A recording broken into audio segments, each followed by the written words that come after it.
Awesome.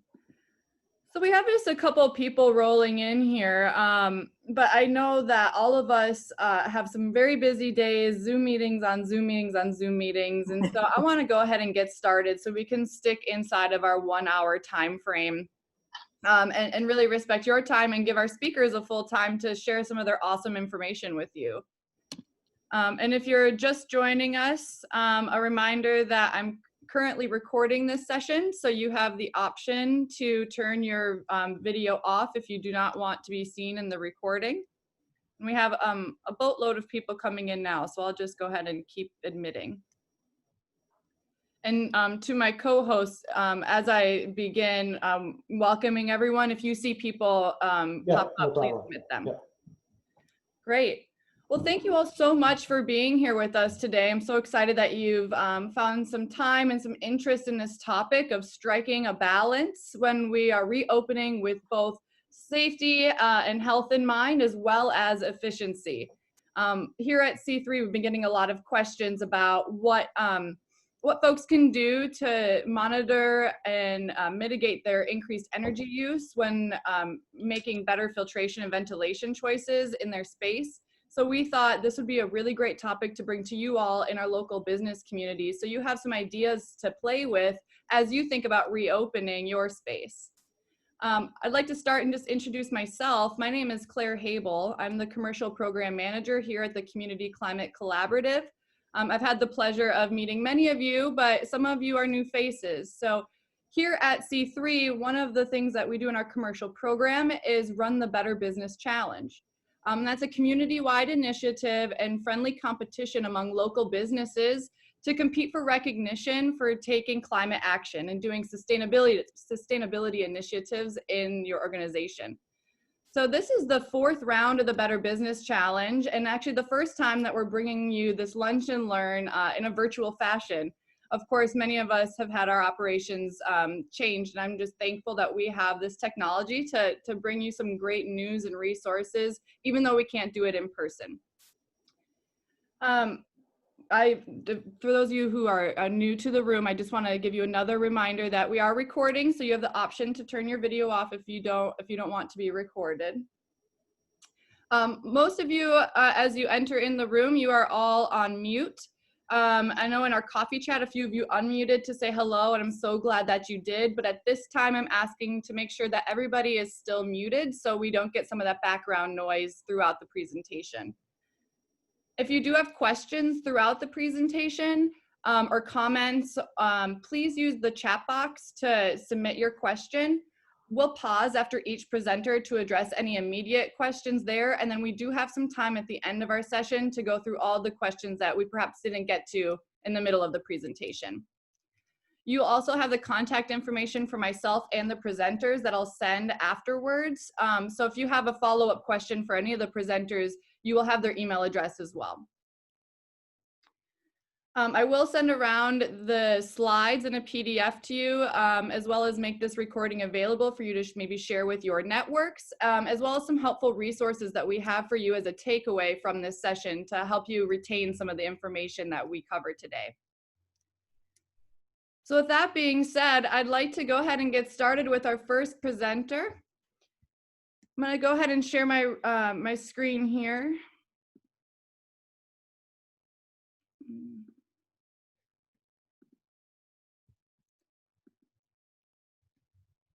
Wonderful. You should be seeing my screen of the PowerPoint for Strike a Balance.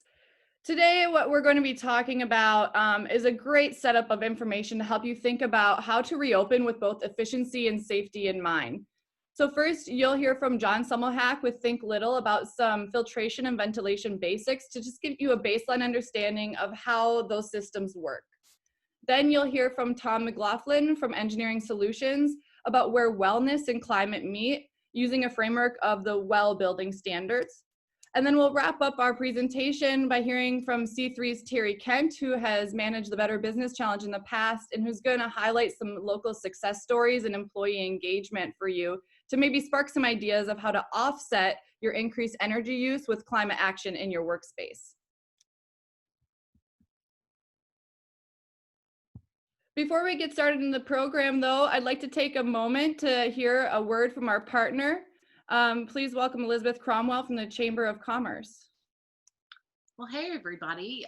It's great to be here. And thank you, Claire, for making all these arrangements. I see Terry and Susan and the rest of the C3 team as well. And I just want to say what tremendous partners you are. And I've been really impressed by the work you've done on climate action and sustainability in our business community. And we really look forward to building on the relationship that we've already started. I also wanted to mention that over the past several months, we started and kind of led the charge on Project Rebound, which has been this very large communal attempt to try to create this plan to restart the economy and kind of emerge post-COVID with a more resilient economy. And the messaging that we received from hundreds of businesses through that process is that people are looking for expertise and people are looking for consistent information that that they know is true. And there's tons of misinformation and changing information, and that's why I think programs like this are so important. You all are the experts. Your speakers are experts, and we're really pleased to help share, valid, applicable information for all of our businesses. So I just want to thank you all for the work you're doing and look forward to the presentation. Thank you, Elizabeth. And we are proud to be your partner as well. We just really appreciate your support with all of our programming. And if you all have questions about the Chamber, I'm sure Elizabeth would love to hear from you. I know they offer some really great stuff for their members. So thank you, Elizabeth, for being here. Thank you. All right, just a quick overview again. We're going to start with John Semmelhack with Think Little to give you some filtration and ventilation basics. And I'll turn it over to John to go ahead and share your screen.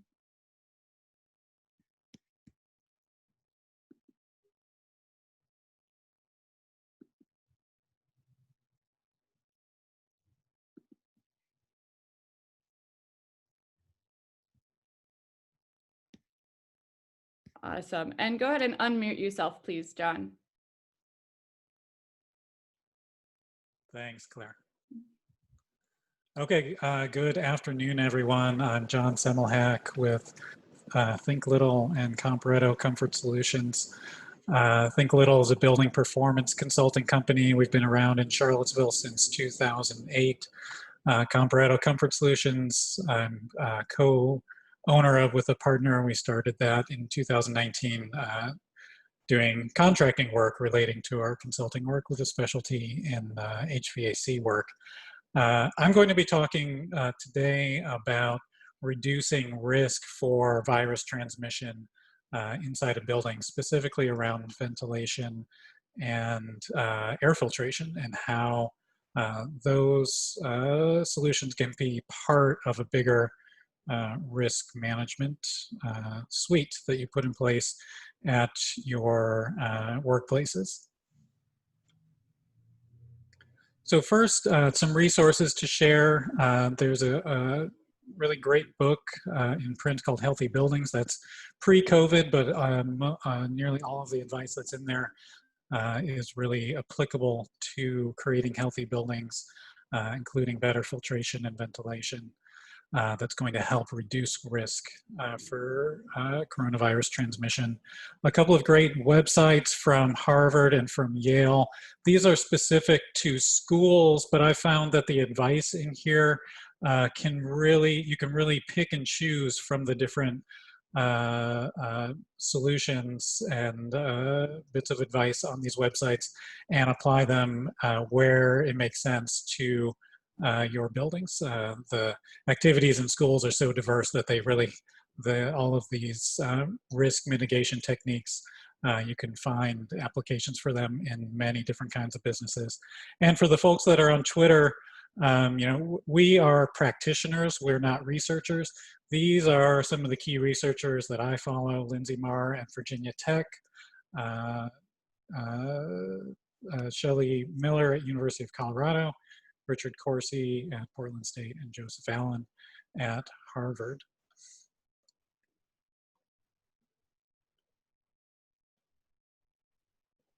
Okay, so first the big picture before we get into the specifics. The coronavirus is a very tiny thing. It's 0.3 microns or 0.3 micrometers. According to the researchers, they think it is mostly being transmitted via aerosol. So it is airborne and attached to slightly larger particles, and it's suspended in the air for at least 30 minutes. And that's kind of the predominant transmission mechanism. And then to a lesser extent, shorter range droplets, so these would be larger particles that are being emitted from people speaking. And then finally, the least important one would be surfaces. So these are all important, but in terms of thinking about the big picture risk, the researchers think that aerosols are the most important. And when we're thinking about risk reduction inside a building, there's no single magic solution that's going to eliminate risk. So what we're talking about here fits within a framework of what's called layered risk reduction, or a hierarchy of controls, where you're layering different solutions together to bring the overall risk down to an acceptable level. And so in terms of that hierarchy of controls, elimination is what a lot of us have been doing, where buildings are closed, schools are closed for the most part. Substitution, next most effective. In the case of coronavirus, this would be limited reopening with limited personnel. So like for me, I'm the only one in my office, or at schools, there's a small group of teachers perhaps and administrators at schools. And you can do the same thing in your buildings. And then we get into engineering controls, and then further down the line, administrative controls, just changing how you do work, and then PPE, personal protective equipment. PPE in the world of coronavirus is, a lot of that is masks, especially in our everyday environment. And masks for a bigger community have proven to be very effective in terms of this layered risk reduction. So the engineering controls is what I'm going to be focusing on, really the ventilation systems, filtration, and monitoring for those systems. So we'll start with outside air ventilation. So for commercial buildings, in newer commercial buildings built in the past 30 or 40 years, outside air ventilation was generally required by code. So this could be a sophisticated, dedicated outdoor air system like you see on the left, where you were bringing in lots of ventilation air, cooling and dehumidifying it in the summer, warming it back up in the wintertime to deliver neutral air. In smaller buildings or buildings with less sophisticated HVAC systems, this might just be an outside air duct that's connected to a heat pump system or connected to a furnace. We also have in our buildings exhaust ventilation. So in the middle picture, you can see a bath fan. Bathrooms are important to continuously exhaust so that that bathroom air is just being sent to the outdoors and is not getting mixed in with the rest of the building. So in terms of ventilation systems, the first step is understanding what you currently have, whether it's working at all, and then if it's not working, or finding someone who can make sure that the outside air dampers and controls are functioning properly, and then generally increasing the ventilation rate to pretty much the maximum possible without overly impacting comfort or overly increasing risk of mold in the summertime when you're bringing in excess humidity. Now, some buildings don't have ventilation systems, and some businesses don't have the budgets to add ventilation systems. So in each of my slides, you'll see kind of the low-cost approach, which in this case is opening windows. So opening windows are, it's very effective at increasing air change. Just like washing hands, it doesn't have to be expensive to work well. So in terms of monitoring ventilation, we do carbon dioxide monitoring. So carbon dioxide is a proxy for the combination of ventilation rate and occupancy because people exhale carbon dioxide. So now we have guidance in terms of the coronavirus recommendations to generally get the indoor air carbon dioxide levels to as close to outside air as possible. So outside air is about 400 parts per million. So you can see our excellent range is in the 400 to 600 range.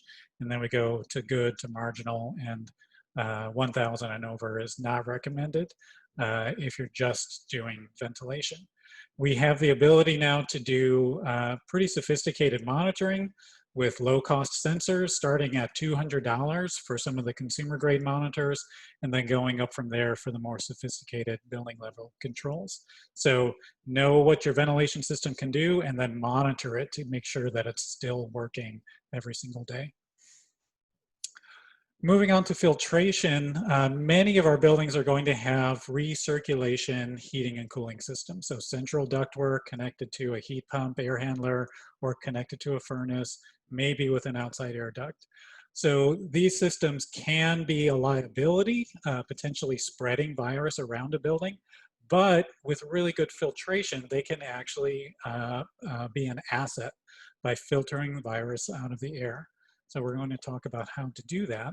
And that starts with MERV 13 filters. So the recommendation is MERV 13 or higher filters. The MERV rating is a rating system for the size of particulate that the filters can get. The higher the number, the smaller the particles and the higher percentage of these particles. So MERV 13 filters filter out at least 90% of particles in the smaller ranges that the virus is likely attached to. So 90% is really great. So many systems, some systems can just accept MERV 13 filters as they are, but many HVAC systems need a little bit of retrofit because the MERV 13 filters are more restrictive. So they put more strain on fan motors, they increase duct pressure. In the picture to the right, you can actually see that the duct pressure in this system was so great that it started to buckle the filter. And then also cause some bypass around the filter. So what you want is filter systems that are airtight, so all the air is moving through the filter with zero bypass. And then as needed, reconfiguring some of the ductwork in order to reduce the energy use and make sure you still get proper airflow for your heating and cooling systems. So that's the MERV 13 filters. Moving on, if you can't get enough outside air ventilation into a room, you can clean the room air with an air cleaner. So on the left, we have a HEPA air cleaner.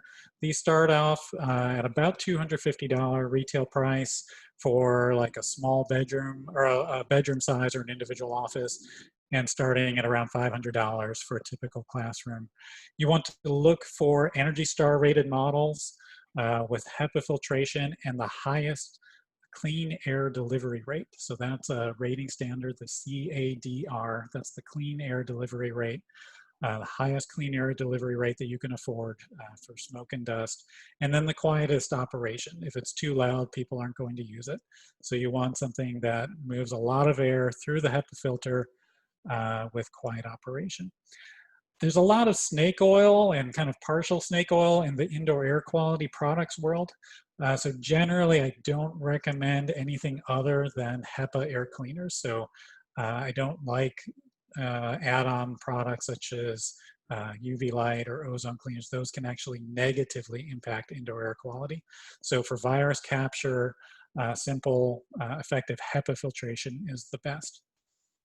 Now, for those who are on lower budgets, we have another option. It's a DIY, do-it-yourself option called the Box Fan Filter. So this uses a MERV 13 filter that you can buy locally, or if the stores locally are out of them, you can order those online. And you literally just tape it to the back of the filter, or there's some fancier configurations where you can build a box of filters and tape them to the back of the box fan and run that box fan as needed in individual rooms. And you can put this together for less than $50 and get about 90% of the effectiveness of that HEPA filter. Okay, so that is cleaning the air. So bring outside air in, filter the air through your recirculating ventilation systems if you have them. And then if you can't bring enough ventilation air in, clean the air that you have with an air cleaner. The good news is, in terms of some of these things, do add cost, but we have benefits aside from virus risk reduction. And if you read that Healthy Buildings book, that goes into detail on the business benefits in terms of reducing sick days, reducing asthma instances and respiratory infections. Higher ventilation rates are linked to higher cognitive function. And then filtration, fine particulates, PM 2.5 is the name for them. High rates of particulates are linked to heart disease, lung disease, and death. So cleaning that indoor air with filters reduces all of those things and provides significant health benefits to your employees and productivity benefits to your businesses. And it looks like I'm at the end of my slides. I don't know if I probably don't have time for questions right now, but maybe towards the end I will. Sure, John, we do have one question. Okay. Terry's wondering that the HEYA, H-E-Y-A, is that most effective because it's a physical barrier and filter that the virus attaches to? Oh, the HEPA? I suppose that's what she had Yes, so the HEPA filter is HEPA is a different filtration rating that goes even beyond the MERV rating. So MERV 16 is typically the highest number of MERV rating, and HEPA is kind of like above and beyond that. So HEPA filters will filter out 99 point something % of those very fine particles and even smaller particles. So it's just it's a higher higher end filter is the HEPA filter. Great, and we'll take one more question here, and then folks, if you have questions, we'll address them all at the end too. So go ahead and put them in the chat box. But Joe is wondering, John, how can you measure your current particulate levels in a room or your building? Is there a DIY way to do that? Not DIY, but this, the monitor on the left, this one is called K-Terra Laser Egg. There's several other consumer grade models. This one monitors temperature, relative humidity, carbon dioxide, and PM 2.5. So many of the consumer grade monitors will monitor PM 2.5. So it's nice when you can combine a device that has multiple sensors in it. And most of these, are Wi-Fi connected, so you can view the data remotely on your computer screen through a web browser or through a smartphone and track things over time, see if there are problems, and then get those problems fixed if they crop up. Wonderful. Thank you so much, John. Now that we've talked a little bit about some of the basics for filtration and ventilation, we're going to turn it over to Tom McLaughlin, who's going to talk to you a little bit about where wellness and climate meet.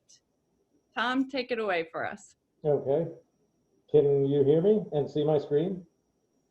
Yes. Okay, great. Thanks, Claire. Thanks, John. So my name is Tom McLaughlin. I am a partner with Engineering Solutions. Our core business is structural engineering. You may be familiar with the New Cork Hotel here in town and the Point Church up on Pantops, two great places to gather when we used to gather, right? And so that sort of leads us into what our newest initiative is called Well Structures, is what we're trying to work with existing and new building owners to bring their facilities up to a higher standard of wellness. in response partially to the COVID pandemic that we find ourselves in, but also the Black Lives Matter movement as well. And so right now we're working on a pilot project at the Maca Head Start Center, which could be transformative to the city. But we approached C3 to sort of help us out for the climate part of that, and they were very interested in what how we saw how climate and wellness meet, and here we are today.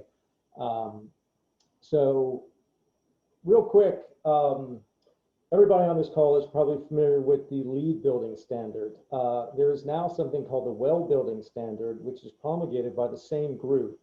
But instead of measuring the environmental or climate impact of a building, it's measuring the health outcomes of the individuals that sort of live and work and visit those buildings. And so much like John was talking about sort of the co-benefits of a filtration system, well buildings sort of play the long game as far as if we have healthier people, we have better health outcomes, we're better set up to deal with pandemics that we find ourselves in right now. So when we're sort of working through C3 to figure out, you know, where do climate and wellness sort of meet and where do they sort of diverge? What we decided to do was take the health and safety rating that the Well Building Institute published at the beginning of this pandemic and sort of dissect it into what actions would be climate positive, neutral, and negative. And so you'll get all these slides after this, and so there's no reason to write all this stuff down, but this link is for that health and safety rating. What it is a group of 21 actions that you can take in order to meet a higher standard of health and safety in your building as you reopen.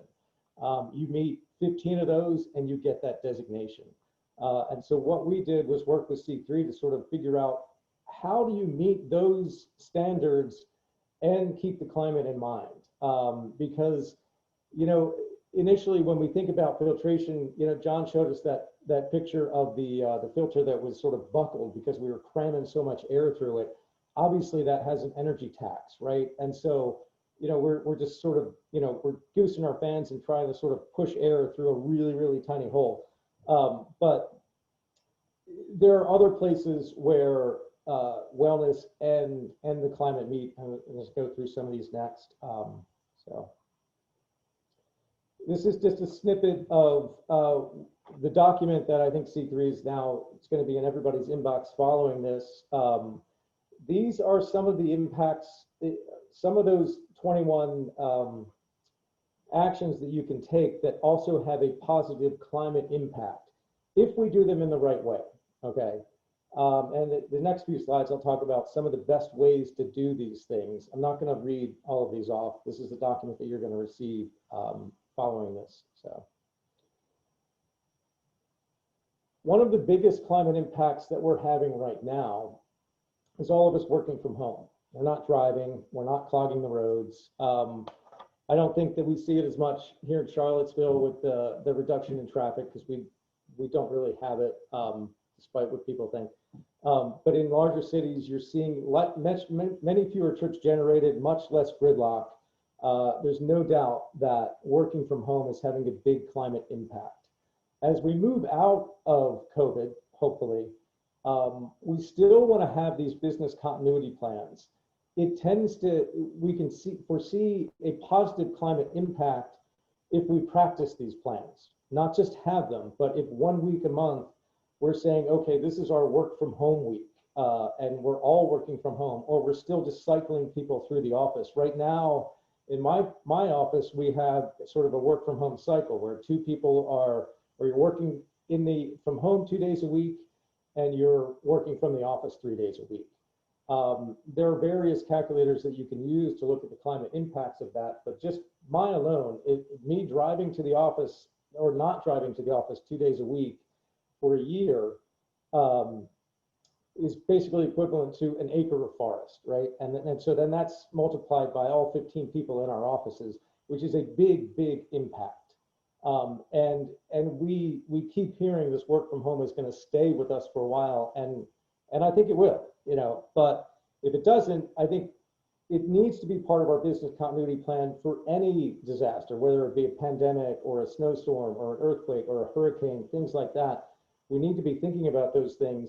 And if we practice them, you know, we're going to have less hiccups as we get into them, and we're also going to help the environment. The next step you would take with a business continuity plan, rather than sort of a cycled work from home arrangement, is you would have everybody working from home on, you know, maybe 1 week a month or maybe 1 week every 2 months. And you can take your building and put it into a night mode where you're not running your building systems during that time. This next bullet is something that's been on my mind, and I'm sort of going to throw this out there to the group, and I would love to have any comments, you know, sort of after or during.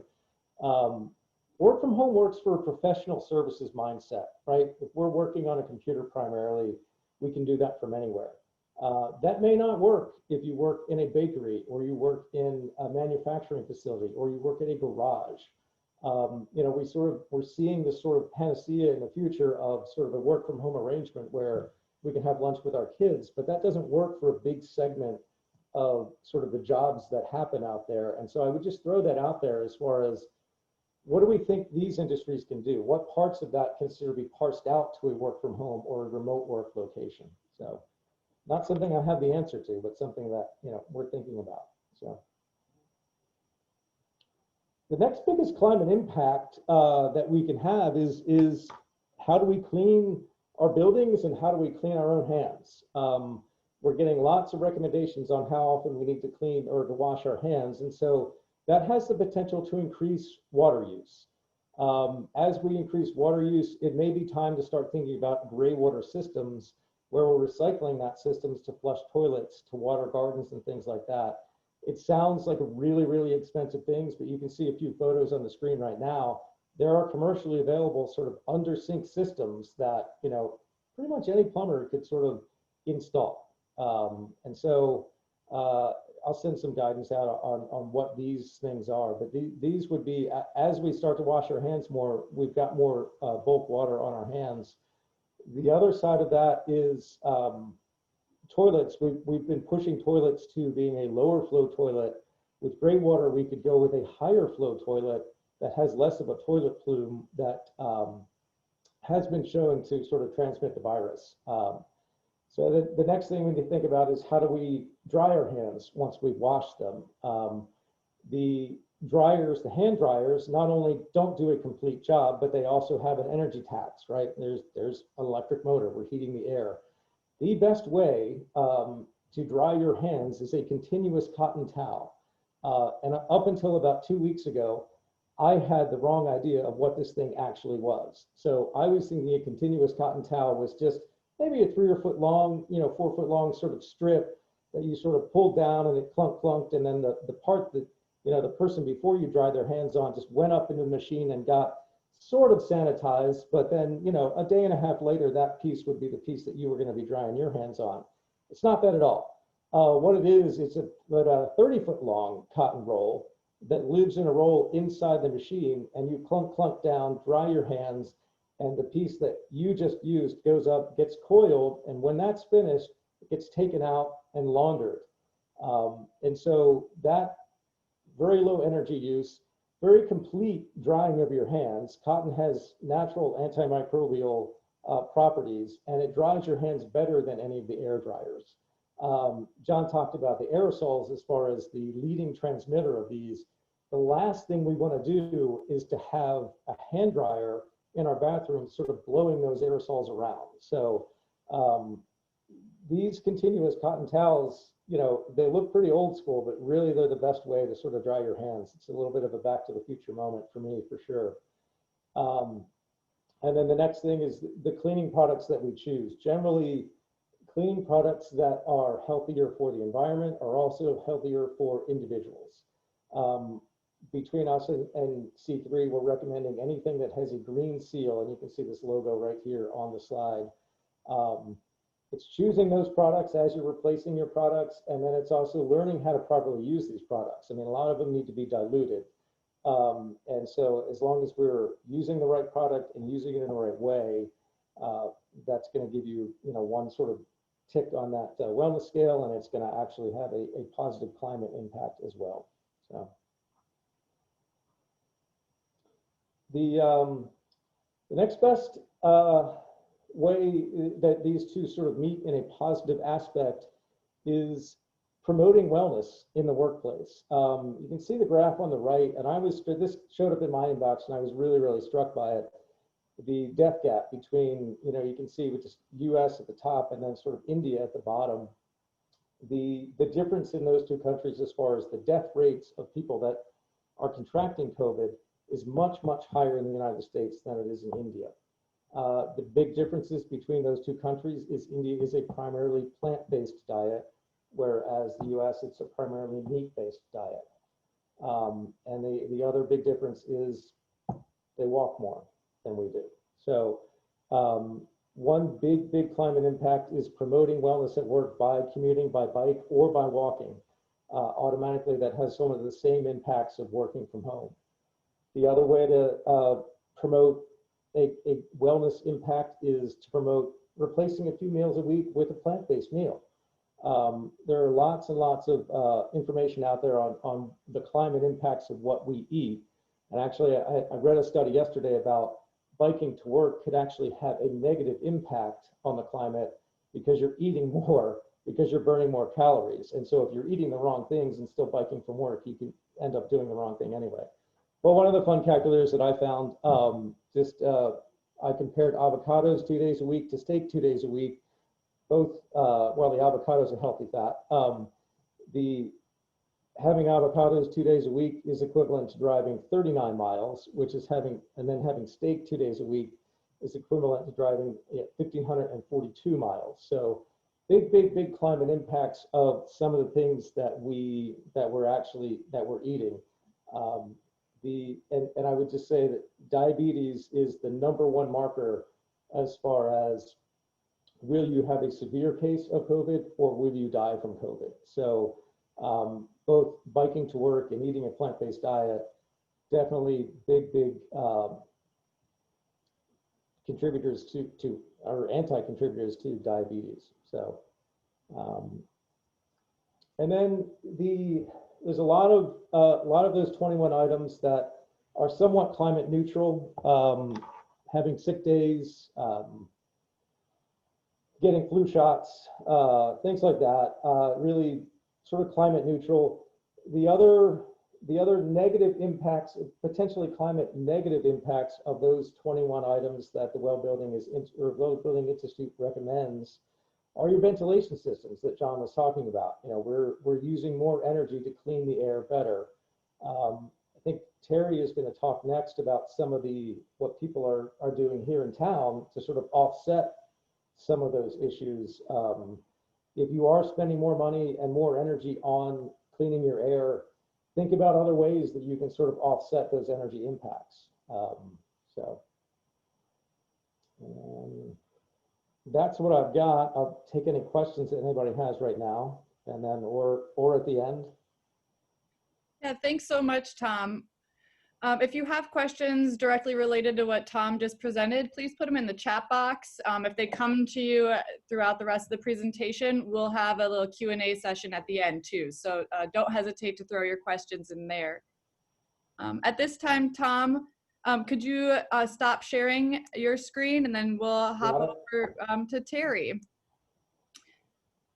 Terry's going to talk to you about some local organizations that are leading the way on climate, some success stories, and ideas for employee engagement, as Tom mentioned, to offset any potential increased energy use. So Terry, thanks so much. Take it away. All right, well, thank you so much. The only thing that would be better is if we were in person. So I can't wait till we can get into a room together to be in person. So hope for that. So what I want to do today is share with you my experience over the past 10 years working with businesses and nonprofits, specifically with the Better Business Challenge. And a little bit of background, so that's something that I started in my capacity as Better World Betty in collaboration with LEAP, the Local Energy Alliance program, in 2011. And so, as Claire said, it's in its 4th round. It's so exciting to see it grow and get better every year under C3. So I'm very excited to share with you today. I'm going to take about 10 minutes and talk about 3 things.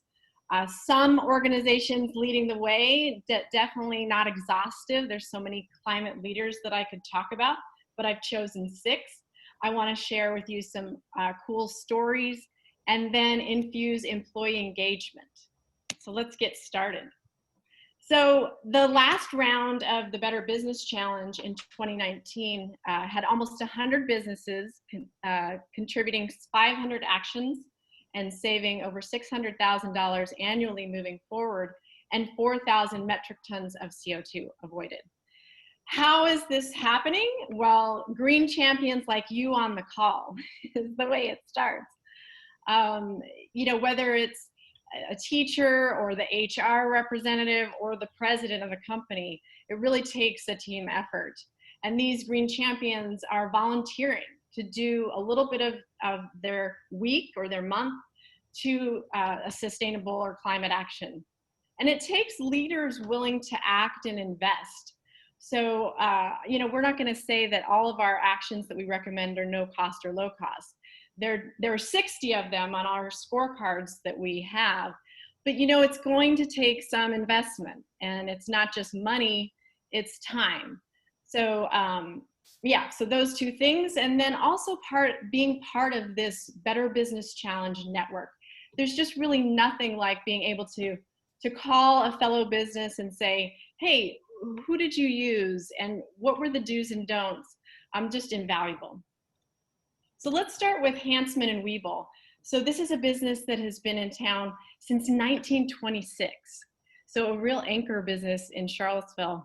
They own their building. They had our biggest green team we've had yet. 9 employees volunteered. And so they had us come out. Their big project was a 30 kilowatt rooftop solar. And I'm going to show you a picture of it in a moment. But they used the Clean Energy Loan Fund to draw down the interest rate of that project to really sweeten the return on investment. That, along with LED and motion sensors in restrooms, they're expected to save $10,000 annually moving forward. I also did some cool energy awareness campaigns. Again, oh, I forgot to mention that the bold in my slides are the direct energy reduction, but I'm going to give you plenty of other ways to reduce your environmental impact as well. And there is their solar rooftop panel. It's so beautiful. Their challenge there is it's a 3-story building. They've got 100 employees, but they are able to offset 20% of their energy use. SunTribe Solar, this is a solar provider company working across Virginia and the Southeast. They are tenants in a different building. They had at the time two separate offices. Now these are tenants that don't see their water and energy bills. And so what they decided to tackle was transportation and purchasing. So and Tom said, you know, we're not all back at the office yet, but when their employees were biking, walking, carpooling, and using transit for 50 days, they got a $50 gift card. So they're able to do that again. So as we return to work, something really important to consider, a transportation initiative. Also, they incorporated sustainable purchasing.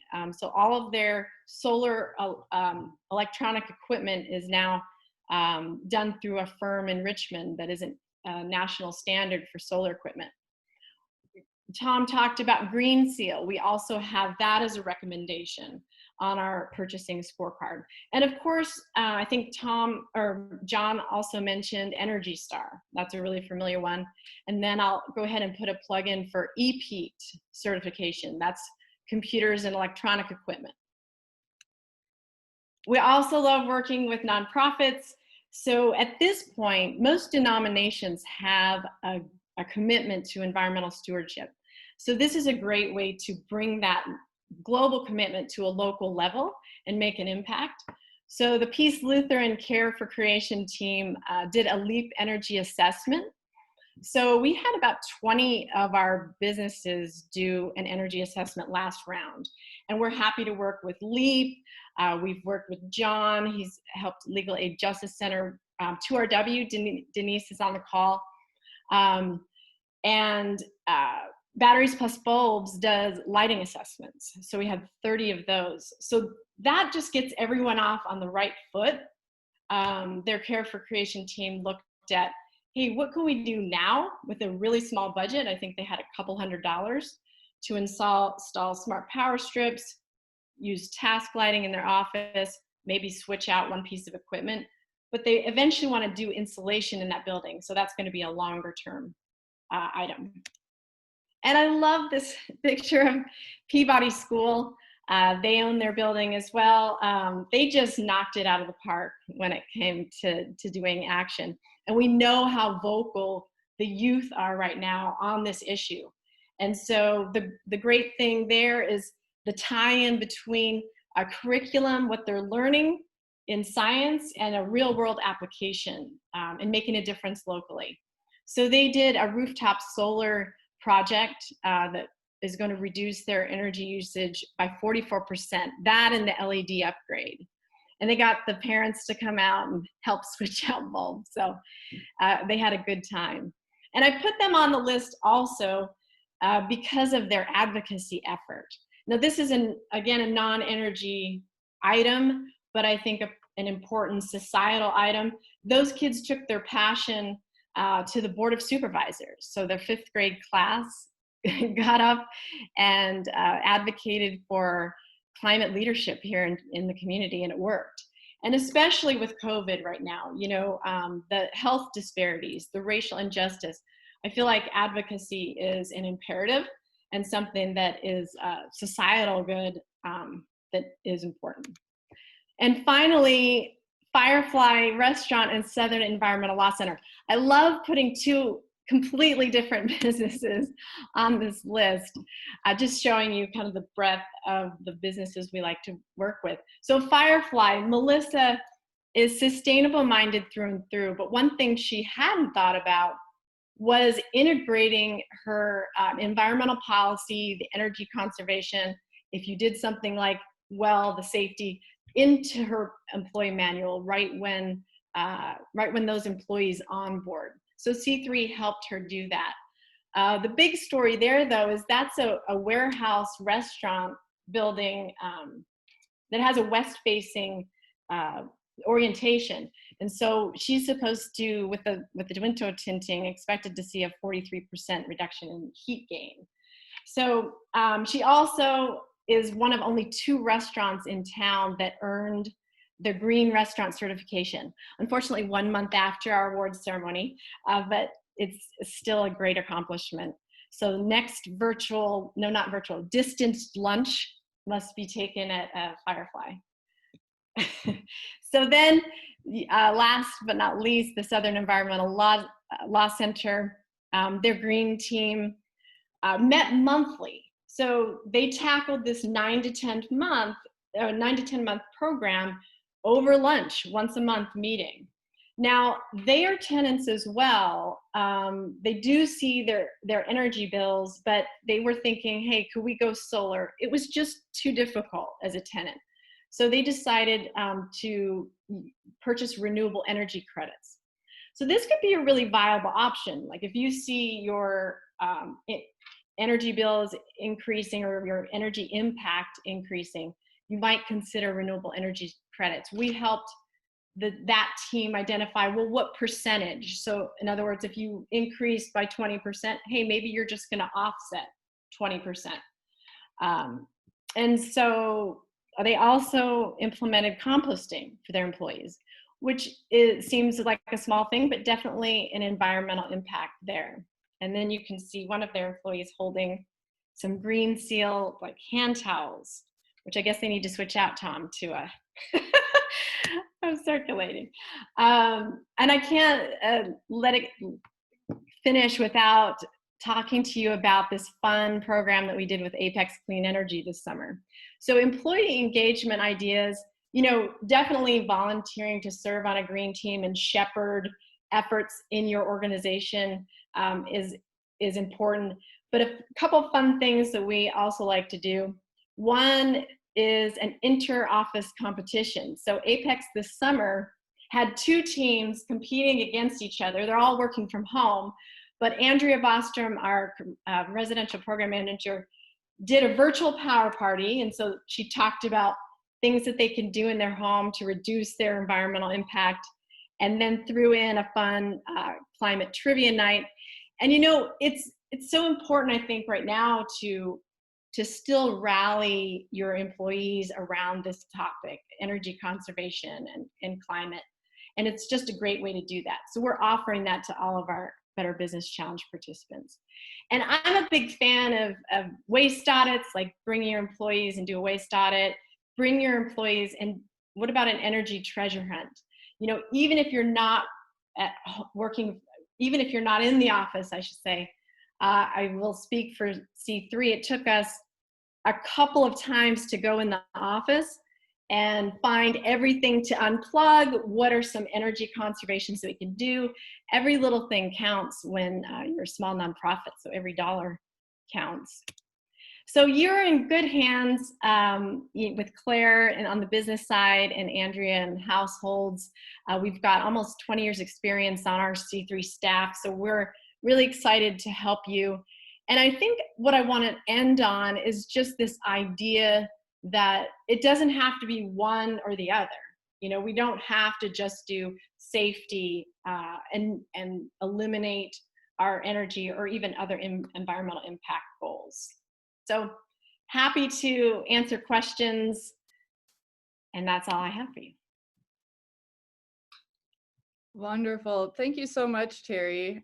If you do have questions for Terry, John, or Tom, go ahead and put them in the chat box, and we have some time right now to address those questions. I'm going to share my screen here so that way you can see the contact information for our presenters.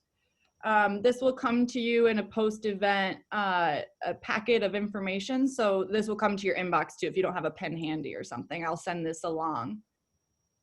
While I'm waiting to see about any questions, and I suppose my co-hosts, if you see questions come in, please toss them out there. But while we're seeing if folks have questions, I just wanted to give a big thank you to Tom, John, and Terry for putting together such useful material for us. I know that I've learned a lot in this process of putting together this Lunch and Learn for you. And I hope that you have something to take away from this, and that you maybe are inspired to look for ways to offset your increased energy use in a time when we're thinking about both health and safety as well as energy efficiency. So thank you for my presenters here and the work that you've done on this. If this was a useful event for you, if you liked the content that you heard and you are wondering about more ways that you can bring climate into your business, we will be having another Lunch and Learn next month what we're calling the Cleanest Commute, talking about ways to build a strong telework program for your workforce. More to come on that, including a save the date and a flyer to share with your networks. But do keep that in mind. We're going to be bringing you some great topics over the course of next month and the one following, just trying to get you ready and equipped with the pertinent information during this crazy time. We can still have climate on our mind. I will be sending around those the post-event packet of information, so you'll have these slides, you'll have our scorecards from the challenge, as well as some other helpful resources. Do we have any questions here? John, I was wondering how much MERV filters are compared to just a regular, like how much more our business is going to have to, obviously it depends on how many they need, but.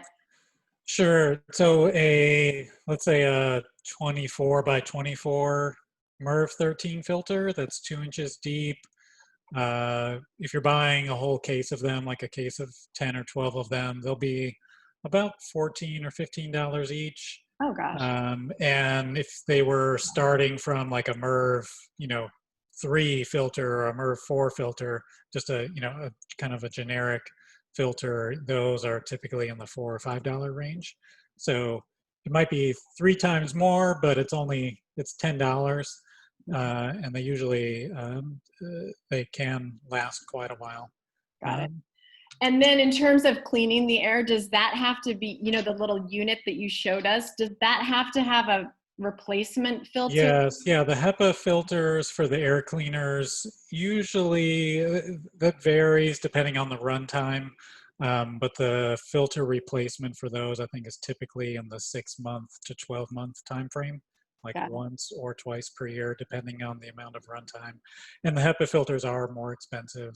I think for that smaller model, I think the replacement filters are around $30 or $40 each. Got it. Thanks. Thank you, John. Thanks for that.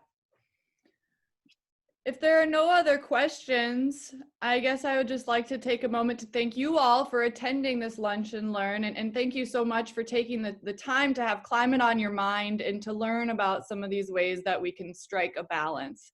As I mentioned, I will be sending around some post-event materials to you, so you'll have this in your inbox. And please don't hesitate to reach out to me or the other presenters about questions that you have. You can find out more about the Better Business Challenge at cvillebizchallenge.org. You can reach out to me directly, and my email is listed here for you. On that note, thank you all so much. I hope you have a wonderful afternoon. I hope you have a wonderful rest of your week, and I look forward to seeing you soon. Thank you so much. Oh, Thank wait. you all. Yeah. I'm gonna